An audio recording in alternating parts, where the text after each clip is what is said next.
what we have is this kind of secular change in the transmission of monetary policy, which lends itself to slightly higher rates, slightly higher inflation. And so it's a challenge for policymakers, and it's a challenge for the bond markets more broadly as well. The way that growth impacts, say, equities is different from the way it impacts bonds.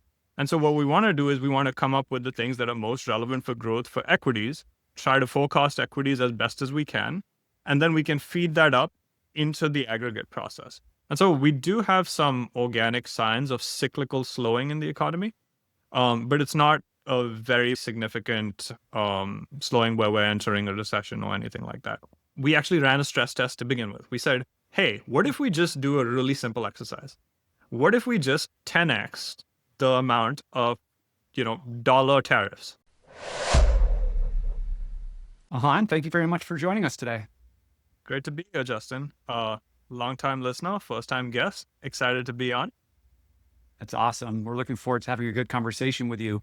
We wanted to have you on to talk about the systematic approach that you follow at Prometheus Investment Research and how you think about macro investing and investing in different macro regimes and macro environments, and also how you think about managing risk and then building actionable tools and drawing actionable investment insights off of that underlying data. I think that's one thing that sort of really resonates with me is there's one thing to talk macro, there's another thing to try to capitalize on it and either gain an edge, find alpha, or maybe manage risk more effectively. And that's exactly what you're doing at Prometheus with some of the tools and I guess services that you offer there. So we're looking forward to diving into this with you today, talking about the risks and the opportunities in the market. What I would say is just two sort of quick admin things, I guess. This is going to be pretty chart heavy. So if you're listening to us on audio, please try to go over to the Excess Returns YouTube channel. It's just youtube.com/excess returns. And then Prometheus website is prometheus-research.com. You can Google that. Don't depend on my pronunciation of it because it's not going to come out right. But if you Google that or search in the description, please go and check out the cool research there, because I think a lot of our audience will really resonate with a lot of people that listen to the podcast. So with that, let's get into it. So before we start looking at some of the data you sent over, I want to ask you, you're clearly deploying this in sort of a quantitative or systematic way, but in your mind, what do you feel like are the pros and cons between applying and looking at macro through a quant lens versus a discretionary approach? Yeah, I think there's a lot to that question. I want to start by saying, as a caveat, we do everything obviously systematically, and we're systematic investors, much like you guys. But we have a wealth of clients that are more on the discretionary side. So I have an appreciation for both sides. There are pros and cons to each style of investing. I think at the highest levels, discretionary investors can be extremely systematic in their thinking, and I think systematic investors at the highest levels can be constantly evaluating new discretionary ideas to systematize. And, I think at very high levels, there's a lot of overlap. But I think when it boils down to why, I personally picked the systematic approach, and then we went on to have that as the integral kind of offering at Prometheus is really two things. It boils down to generating a range of expected outcomes when it comes to your strategies. So, when we come to markets and we come to the table every day as investors, everyone wants to generate the best risk-adjusted return possible, right? And maybe as a discretionary investor, you can tell yourself that, hey, I'm only ever going to take 3:1 bets. I'm going to structure it with a whole bunch of different option structures. And as a result, my P&L profile will look like X, Y, and Z. But without having the ability to test that over large samples, over multiple different asset classes, different geographies, many different macro environments, there's just a very limited ability for you to understand how good your edge is. And so for me, that was really one of the driving factors of, understanding, okay, so I think that I'm going to trade X, Y, and Z economic data sets, and I'm going to create signals based off these data sets. I wanted to be able to have that range of outcomes to be able to create portfolios. And I think that that's one of the initial things that's very attractive to me as a systematic investor. I think the second component is the compounding of information and knowledge. So I think one of the things that systematic investors can do really well is once you've spent the time doing the research, putting in the work, and creating a set of signals that you can trade, that basically goes into your repository of signals and the information that you have, and you can continue to build on top of that existing knowledge without putting in the time to basically redo that work again and again. So you can think about a discretionary investor that comes to markets and kind of screens things discretionarily on a daily basis. They, as their process grows, it just starts to get more and more out of hand as you get more and more variables, as you get more and more markets, as the breadth of strategies that you trade starts to change.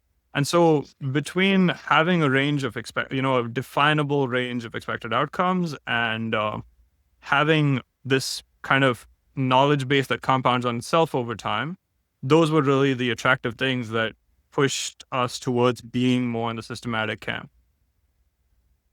That's great. Jack and I were talking before we jumped on with you, and we were talking about this idea, like in factor investing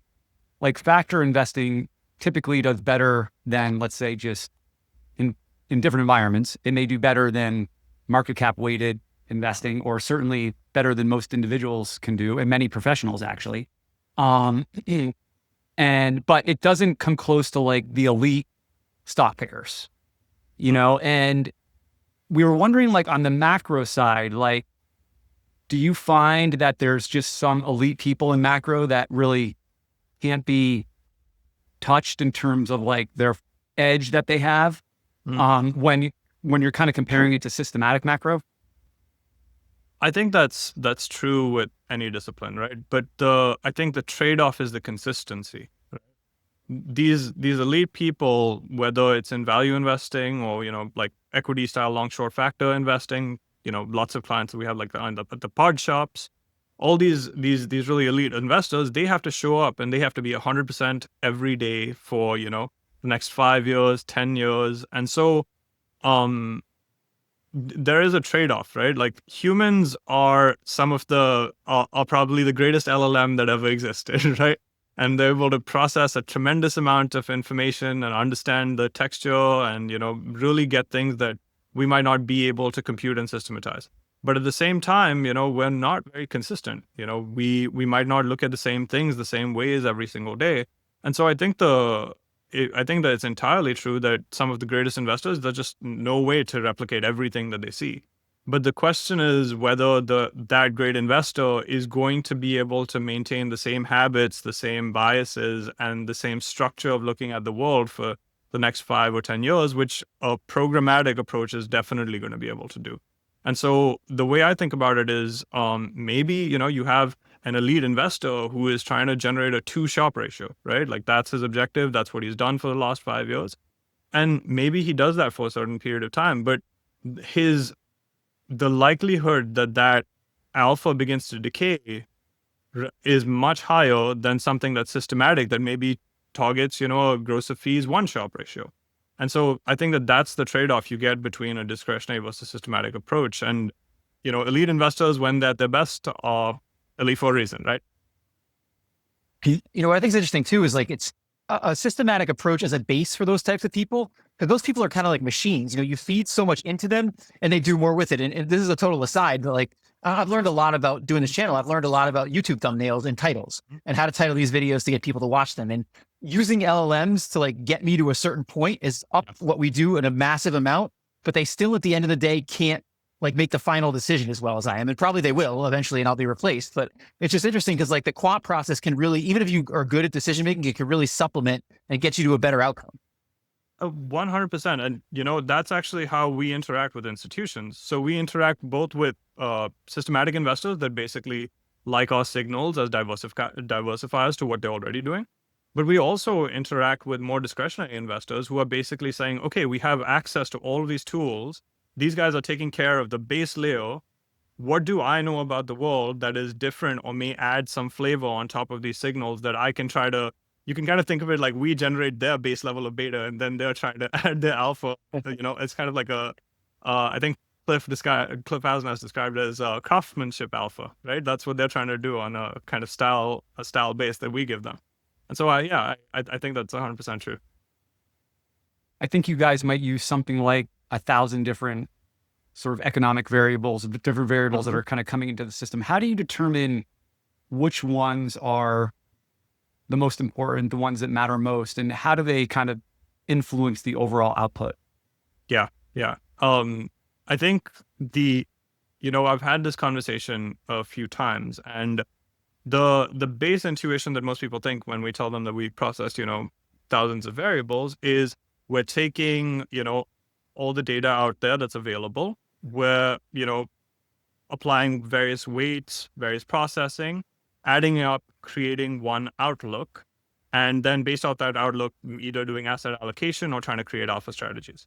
And while that's intuitively appealing, it when rubber meets the road and you actually apply that type of monolithic framework, it's actually not that effective. And so I'll describe in a second what we actually do, but I think that it just helps kind of shape the conversation. Um, the reason that that type of monolithic approach doesn't work is basically what you end up having is one set of bets expressed over a lot of assets, and you end up with a lot of concentrated views. So if your macro view, which is at best going to have a small edge anyway, is wrong, your entire book is going to be off.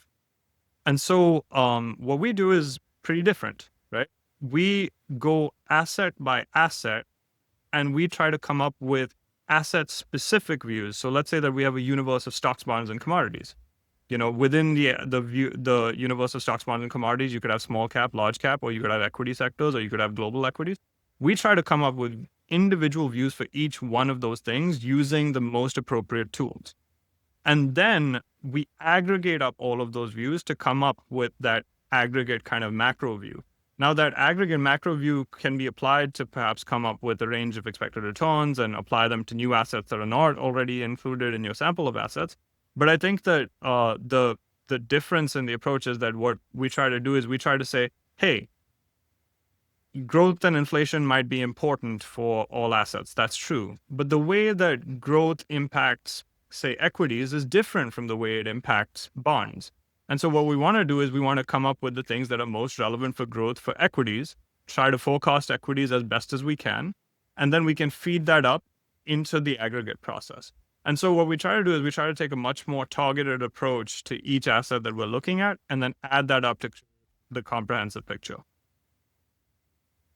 I'm just curious, like the indicators that we're seeing out publicly a lot, are those, do people probably put too much emphasis on those? Like they're not really as important. Like, inflation reports are like a huge thing. Everybody's all up in arms about it. But like for someone who like you is looking at it quantitatively behind the scenes, are some of these popular indicators not as important as people think they are? I think they vary over time, right? Like at certain points in a cycle, CPI is going to be the most important indicator in the world. At a certain point in time, PCE is going to be really important. And then another time you'll have ISM manufacturing for some reason be really important. But if you look at all of these indicators over time, they basically boil out to about the same kind of importance, which is, barely informative. I think the picture really starts to come together when you start saying, okay, like, can I take all of the indicators and create, some type of comprehensive picture that's relevant to the asset class that I'm trying to trade?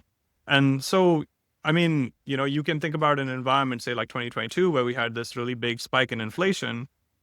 CPI inflation suddenly became like one of the hardest things after being the least important indicator for a couple of decades. And so I think it's definitely a time varying thing. And your best bet, I think people always want to ask me, hey, like, give me 5 indicators that are the things that I need to track. And, they'll simplify my life. I just track these 5 indicators and boom, I'm done. No more macro for me. And I unfortunately have to always give them this long kind of answer and tell them that, you probably need to have a much broader and more comprehensive approach because you don't know which indicator is going to be super important at any particular point in time. So you might as well just track all of them. I'm going to let you and Jack geek out over your charts in a second, because I know there's a lot we want to get to, but I do want to just ask you this one quote that I heard recently that I thought was interesting. I just want to get your quick perspective on it. So someone said, the best way to predict the economy isn't to forecast the future, but it is to understand the present better than everyone else. What do you think about that?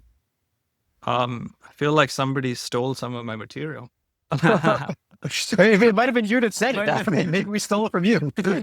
Sorry. I'm just kidding. It's something that resonates very, very strongly with me. Yeah. Because, as quantitative investors, we know that there is such limited ability to genuinely forecast the future accurately, right? And what I think really a lot of people spend a lot of time on is trying to forecast what's going to happen in the economy 6 months from now, 8 months from now, 18 months from now, even sometimes. And as far as I'm concerned and the way we do things is concerned, it's highly unreliable, and that it's more likely that you have luck in your process than you have any actual skill when you're doing that. But what is actually quite doable is to be able to say that, okay, we have on a daily basis, we have a slew of data incoming every day. That data is never it's never about the future. It's about the present. And it's not even that often. Most times we're getting data that's lagged by a few months. And so what we try to do is we try to spend our time trying to get like a really, really minimal edge on trying to predict data sets that are about the past and sometimes about the present. And so, what you'll find is that those data sets, almost all macro data sets, so a really interesting study we looked at was that, about 50% of the equity premium over time actually comes around macro data announcements. And so, you could actually construct strategies that basically go long macro data announcements and short the other days, and you could actually end up with something that looks pretty decent. And so, really when you're trying to do a lot of this macro data kind of nowcasting and forecasting, you're really trying to figure out, okay, where are we today? Now that's one part of the picture. I think the second part of the picture that people don't always recognize is that it's not so much about, okay, which way is the economy headed? Let's, place our bets based on which way the economy is headed. I think a lot of times you have opportunities where markets meaningfully diverge from where the economy is. And so you can imagine a situation like when we had these Liberation Day tariff announcements, equity markets responded in a way where it kind of looked like we were going into a recession imminently. But if you had a kind of rigorous tracking of what macro conditions were, you knew that even if we were going into a recession, it was going to take a while to get there. And so, was, 10 or 15% justified over 3 days? Probably not. And that created an opportunity. So I think there's a lot of value in focusing on where are we today, as opposed to where are we going to be, over the future, which is really not that predictable. So as we get into where are we today, which is what people always love in the YouTube videos, they always like the current stuff here. I mean, we've had an interesting year. I mean, certainly we'll get into tariffs in a minute, but inflation has come down, but not to the Fed's target. Some people are concerned about growth. We've had people calling for recessions for years here. Like if we look at the overall macro regime where we are now, how would you describe it? There are a variety of ways to define where we are. I think a nice starting point, which is a standard template, is just to look at where we are in terms of GDP growth. So our latest trackers, we have monthly estimates. We even have faster weekly estimates. They're a little bit less comprehensive, but still give us a good picture. They place basically at about, north of 1%, so about 1.4% real GDP growth, with CPI and PCE north of 2. PCE is at about 2.2-ish% based off our latest weekly read. That's a little bit ahead of where the Fed wants it to be, but not, tremendously so.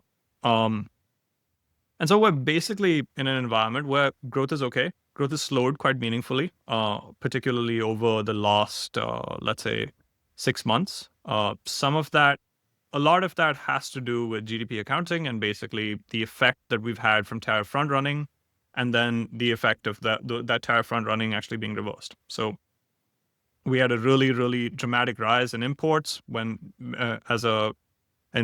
which was a response to the announced tariffs. And as a result, that dragged on GDP.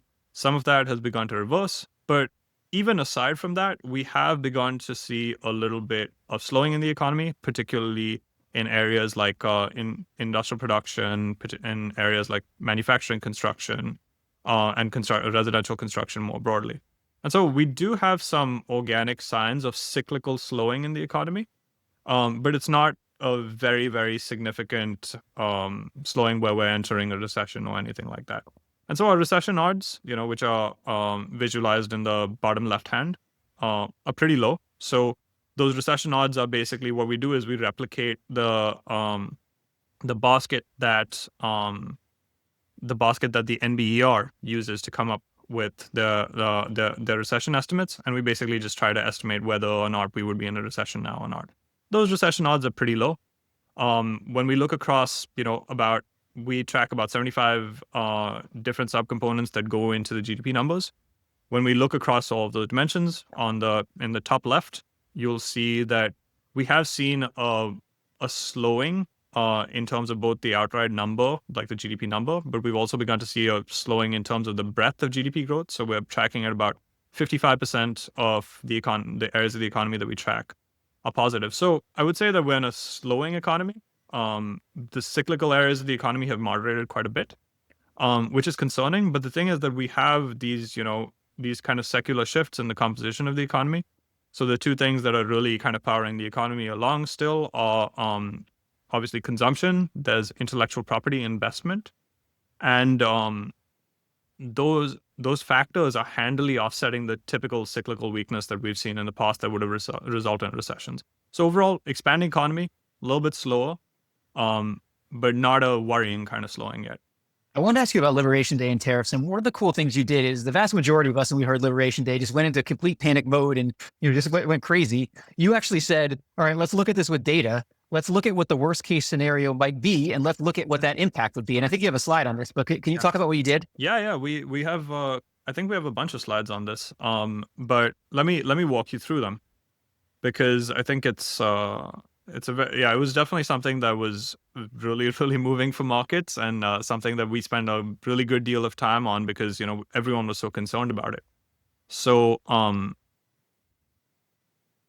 let's start with kind of what we did before we get into the slides, right? So the place that we started from was tariffs have been a non-threat, right? Like, they haven't been a thing in the modern economy. They haven't been a meaningful driver of economic activity.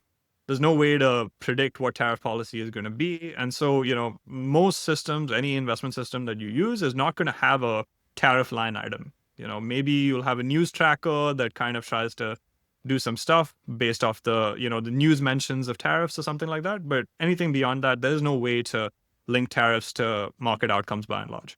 So what we wanted to do is we wanted to say, okay, we're going through this really big secular shift in tariffs. Like, tariffs are coming back in a big way.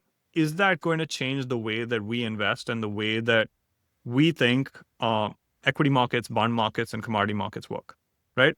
And I think the most relevant item was definitely equity markets. We were most focused on what it means for equities. Now, when we look at equities from a macro perspective, what you're mostly trying to do is you're trying to say, what is going to happen to the business cycle, right? Is that change in the business cycle priced into equity markets?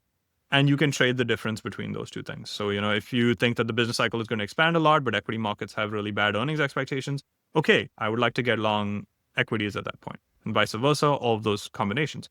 Now, what we wanted to understand is that, okay, if tariffs are going to have this huge delta where they're going to go from, whatever, they were like 2% effective tariffs to 20% effective tariffs, right? Would that basically change the business cycle in a way where our signals are going to get completely thrown off? So before we had Liberation Day, we actually ran a stress test to begin with. We said, hey, what if we just do a really simple exercise? What if we just 10x the amount of dollar tariffs? So tariffs are a tax, right? And so they're effectively a drag on corporate profits, right? And so what we did was we said, okay, let's just 10x them and see what impacts they have on corporate profits. And that's the visual that you see in front of you on the slide in front of you. So what you'll see is a blue line, which is the NAPA corporate profits. And then there are the Prometheus stress test, which is just we 10x the tariffs, and we said, okay, let's subtract them out from the profits. Which you can see, those two lines are almost indifferentiable. They're basically the same thing. And so we went into Liberation Day saying, hey, I went on a podcast and I said, hey, like, this is not something to worry about. Don't worry about it. And then we had Liberation Day, and we had a really, really strong and violent kind of market outcome. The interesting thing is that, we modeled this 10x kind of impact as like the most, it was supposed to be a super outlandish thing. It was supposed to be Like, hey, even if it goes to 10x, which is a crazy thing, nothing's going to happen. We're going to be fine. What's really interesting is that we actually basically landed around that 10x kind of range in terms of what was announced. Now that that 10x was pretty consistent with what we had modeled over history. So in this slide, what we're showing here is basically the announced tariff rate, the drag that's created on corporate profits, from our simulation versus the announced tariff rate. So if we apply the tariff rate over time, the way we had simulated versus the way that was announced, and you can see that they're largely pretty, they're pretty in sync. So the direct kind of impacts of even if tariffs were enacted in their most serious and their most their highest form, they wouldn't be like a very, very meaningful drag directly on corporate profits. But there are the second order effects that are slightly harder to model, right? Which are the impacts on GDP, and then there are the impacts on confidence. And those are the things where tariffs could have serious impact. So we didn't think that, okay, just the redistribution of dollars from profits to the government, that thing is not enough to cause any meaningful change to the economy.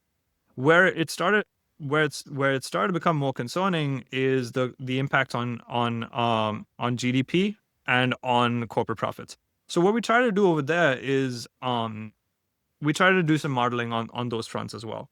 Now, I think the important thing is to recognize that once you start getting into like these indirect kind of effects, you start getting kind of away from very, very like quantitatively rigorous stuff. Like it's very hard to actually model this effectively. But you still want to have a range of outcomes, and that's what we really wanted to do. We just wanted to say, hey, like, is this just going to break all our models? So when we looked at, let's just go to the side. So when we looked at what would happen to gross trade volumes, right? How we modeled this was we treated tariffs as a price shock. And so the way we went about it was to say, okay, if tariffs move prices by X, there should be a response in demand of Y. And so we played around with a range of multipliers, looked at what was, largely consistent with history, and used some aggressive multipliers to really make sure that we were being, on the conservative side when it comes to actually assessing the impact on the economy. And what we found is that, if you use relatively aggressive multipliers, the impact of total gross trade would actually be quite a lot, right? Because, you have this large kind of inflationary spike that causes a change in output, which is commensurate with the inflationary spike, so a reduction in output. So you can imagine output goes down basically almost 1-for-1 for every unit of tariff price increase. So gross trade volumes would decline in a way we haven't seen since, like the Great Recession in 2008. That's, that was definitely a concerning thing. Now, the interesting sub-nuance over there is that at the same time, you would also have the trade balance improve, right? Because trades are exports minus imports, and your imports would fall off a lot more than your exports would because your exports are mostly goods exports. So as a result, you would basically have a situation where cosmetically, even with these, really high, not good for activity tariffs, you would actually have a better kind of GDP number. It's not necessarily a sign of economic growth, but it might have looked that way. Those are the kind of GDP impacts. So the final impact to GDP numbers would actually be pretty muted. Like it wouldn't be super high, but it would not be good for the underlying activity going on. Now, the last part, which was the most concerning part, is the effect of tariff announcements and policy uncertainty on business fixed investment. Now, this part we can actually readily model quite well because so I think something that is underappreciated is that there's a very tight link between market trends. So if you go across stocks, bonds, and credit, you combine them into a financial conditions index.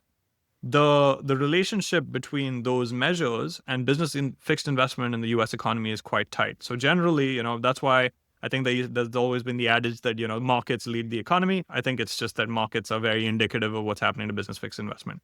You can combine, you can get some survey measures. So you can get CEO confidence, maybe some credit surveys and things like that, and beef it up. But given the fact that all of this stuff happened so fast, we stuck to basically just using the market implied measures. When we looked at those market implied measures, we saw that the weakening was basically consistent with a very, very serious drag to business fixed investment of almost 1%. And so, when you have business fixed investment weaken like that, that is usually a recessionary circumstance in itself, right? Now, at the same time, we were running with consumption spending, at about 2.5% at the same time. So a lot of it would be, just offset by consumption, so we wouldn't actually have a negative GDP print. But big picture, basically, if the tariffs had stayed on, markets continued to do what they were doing, which was basically fall off a cliff. And at the same time, we continue to have really, really weak sentiment. That, I think, was the biggest threat from tariffs as opposed to the dollar effect of tariffs. And so putting all that together, we basically added up, got a GDP estimate, which was how much, does all of this stuff change, how much does tariff change our baseline forecast? So we have a systematic forecast, which is basically usually a 1-month forecast, and we extrapolate that 1-month forecast out. How much does all this tariff work actually, change our baseline estimate? So our baseline estimate is the number shown in red, which was basically consistent with about 1.8% to 2% real GDP growth. You can see that the baseline forecast plus the tariff stress test basically brought that number down to about 1.4, which is roughly where we're at. I think the main thing to take from all of this is that the really seriously negative effects of tariffs are not from the dollar impact of profit redistribution. It's not going to be on the GDP impact. It's whether or not business fixed investment declines because confidence falls. And so far, when you look at markets and you look at survey data, the constellation of those things basically points to an unchanged kind of outlook. And so as a result, you just don't have tariffs resulting in something very, very bad. Going back to what you did, what's interesting is because you had done this in advance, when you looked at what was going on Liberation Day, you probably had a quantitative way to say, all right, this may not be a market 20% down type of event, right? Yes. I'm also thinking as we look forward to 8-1 here, what's interesting to me is always when you hit the market with something that's perceived as bad news and it doesn't see it coming, it's a very different reaction than maybe when it has time to digest what this actually means. And so does that mean maybe 8-1 is not as much of a risk as many people think because the market sort of figured out what you maybe figured out in advance, which is maybe these tariffs are not as big of a deal as we thought they were?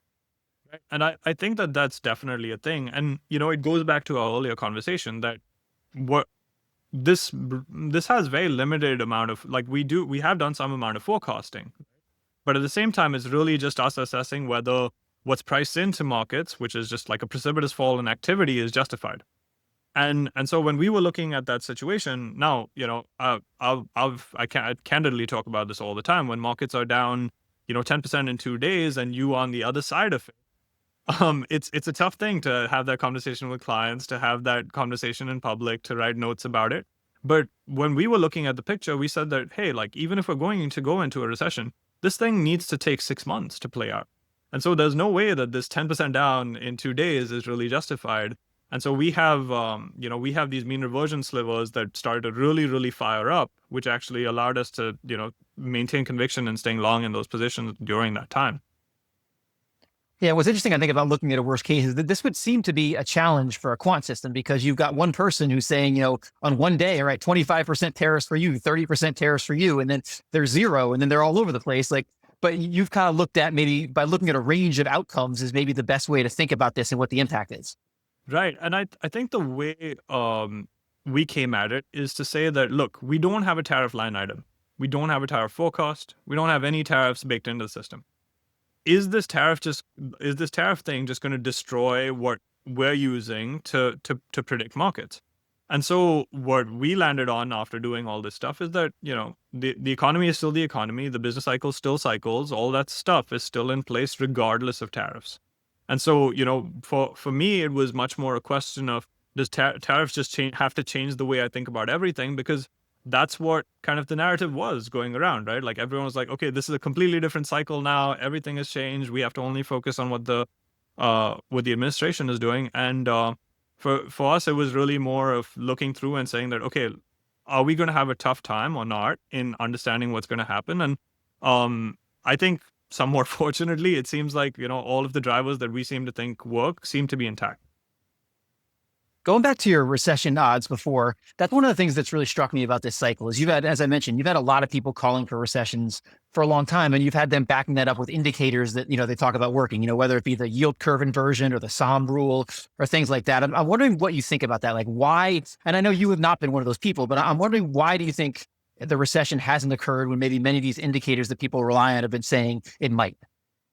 Yeah, I think that there are three key factors that basically have driven the lack of recession. So the first is we've had a change in the way monetary policy is transmitted into the economy. And I can get into that, but I'll give you the top three things.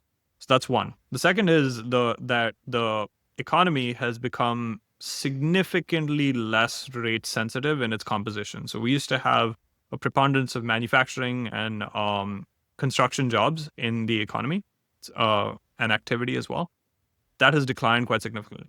And then the last thing is that while we had, so there are two ways that the labor force basically moves. You can either have a tightening of the existing labor force, which is basically unemployment rates coming down, or you can have the labor force itself expand, right? So your total employment is a function of the labor force and your unemployment rates. Combine those two things, you get your labor market growth. What we've basically seen is that, okay, you've had some amount of, things that are consistent with the SOM rule, which is that unemployment rates begin to rise, but the labor force itself just continues to expand, a lot of which is immigration based. And so between these three kind of big structural changes, you've just developed a lot of resilience in the economy relative, to what would be more typically recession style indicators where you'd have rising rates resulting in cyclical industries falling, which would, bring down the whole economy. So when you look at those going forward, I mean, are you getting a little bit more worried? Like a third one you mentioned, the labor force, to me would be one that might be a little bit risky now, given what's going on with immigration. Like, are you getting a little bit more worried now? Yeah, definitely. I think 2 out of 3 are more concerning. So the immigration flow is definitely, so you obviously have the natural rate of population growth in the United States. That's one flow, and then you have the immigration flow. You combine those two, you get your total labor market growth, right? The immigration flow reversing is definitely going to be a meaningful change, right? But the thing is that you're probably going to go back down to population growth rate, which is still about 1% or something like that. And so as a result, unless something really really bad happens where unemployment rates really begin to spike to offset that growing labor force, employment will still continue to grow. But nonetheless, immigration reversing is definitely more of a minus than it is a plus. When we look to the cyclical side, right? The fact that we largely have a less cyclical economy now than we did in prior decades, where manufacturing and construction are much smaller parts of the economy than they were, is still true. That being said, construction and manufacturing are seeing very, very weak activity, which is consistent with what you would expect during a tightening cycle, right? It's more protracted. There's been a lot of backlogs due to COVID shortages and whatnot, particularly in the construction sector. But as those things begin to fade, we are starting to see pretty meaningful weakness in those sectors. The rate transmission part, which is still completely blunted by the fiscal presence in the United States. So yeah, I would say that looking at those factors, I would say that there is more reason for concern, but there isn't reason for alarm. And do you think on the inflation side, do you think there's reason for concern? You mentioned before that, your inflation forecasts are not too much above target, but the Fed seems to still be somewhat worried about inflation and they don't seem to be cutting right now. So how do you think about inflation going forward? Yeah, I think that the inflation component has a lot to do with monetary policy transmission. So, inflation at a very, very high level is just, how much nominal spending you have relative to existing output constraints and also your existing debt service burden. So